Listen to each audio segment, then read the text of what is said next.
আপনারা দয়া করে আমাদেরকে নিয়ে, আমাদের জীবন নিয়ে আর ছিনিমিনি খেলবেন না। এই 1340 জন শিক্ষানবিশ আইনজীবীকে যেন দ্রুত ভাই ভাই বসায়। 1340 জনের মধ্যে আরো কতজন যে মৃত্যুবরণ করবে স্ট্রোক হয়ে, বার কাউন্সিলের তো কোনো দায়বদ্ধতা এখানে নেই। রিট পিটিশনের প্রেক্ষিতে বিগত 10/6/2026 তারিখে মহামান্য হাইকোর্ট ডিভিশন থেকে আমরা আমাদের রেজাল্টের বৈধতা চ্যালেঞ্জ করলে বার কাউন্সিল কর্তৃক দেওয়া যে রেজাল্ট বাতিল করেছে তা অবৈধ ঘোষণা করে আমাদেরকে বৈধতা ঘোষণা করেন এবং মহামান্য হাইকোর্ট ডিভিশন যথাযথভাবে রিজনেবল কারণ ছাড়াই তড়িৎ গতিতে আমাদের ভাই ভাই অংশগ্রহণ করার জন্য এবং আমাদের ভাইবা নেওয়ার জন্য বার কাউন্সিল বরাবর নির্দেশ প্রদান করে।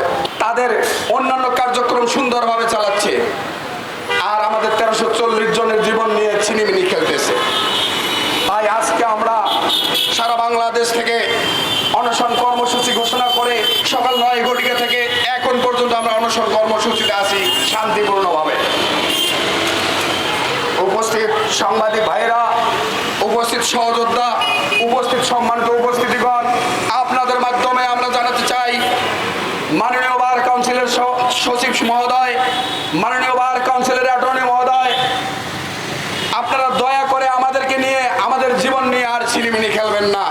কেননা এই আমাদের 1340 জনের মধ্যেই এই ভাইবার নোটিশের সঠিক তারিখ এবং এই বিষয়ে কোনো আলোচনা না নেওয়ায় আমাদের 2 জন ভাই মৃত্যুবরণ করেছেন। আমরা আর কোনো ভাইয়ের মৃত্যু চাই না। আমাদের অতি দ্রুত ভাইবা নেওয়ার জন্য আমরা আপনাদের নিকট সবিনয় অনুরোধ করতেছি। মহামান্য বার কাউন্সিলের অ্যাটর্নি মহোদয় এবং বার কাউন্সিলের সচিব মহোদয়ের প্রতি আমাদের আকুল আবেদন, আমাদেরকে আর মৃত্যুর দিকে ঠেলে না দিয়ে আমাদেরকে অতি দ্রুত ভাইবার নোটিশ দেওয়ার জন্য আমরা সবিনয় অনুরোধ করতেছি। যদি আমাদের ভাইবার নোটিশ প্রদান না করেন তাহলে আমরা যে অনশন কর্মসূচিতে অংশগ্রহণ করেছি, ভাইবার নোটিশ না দেওয়া পর্যন্ত আমাদের এই অনশন কর্মসূচি চলবে ইনশাআল্লাহ। আমরা সকলেই শান্তিপূর্ণভাবে অনশন কর্মসূচি পালন করতেছি। যদি মাননীয় সচিব মহোদয় এবং মাননীয় অ্যাটর্নি মহোদয় দয়া করে আমাদের প্রতি যদি সুদৃষ্টি এবং ব্যবস্থা না নেয় তাহলে আমরা পরবর্তীতে এর চেয়ে বৃহত্তম অনশন এবং বৃহত্তম কর্মসূচি ঘোষণা করব। আজকে আমরা 64টি জেলা থেকে শিক্ষানবিশ ভাই ও বোনেরা এখানে বার কাউন্সিলের সামনে একত্রিত হয়েছি একটি ন্যায্য দাবি আদায়ের জন্য। আমরা প্রায় 1 বছর আগে লিখিত পরীক্ষা দিয়েছিলাম, সেখানে আমাদের ফলাফল আশানুরূপ আসেনি।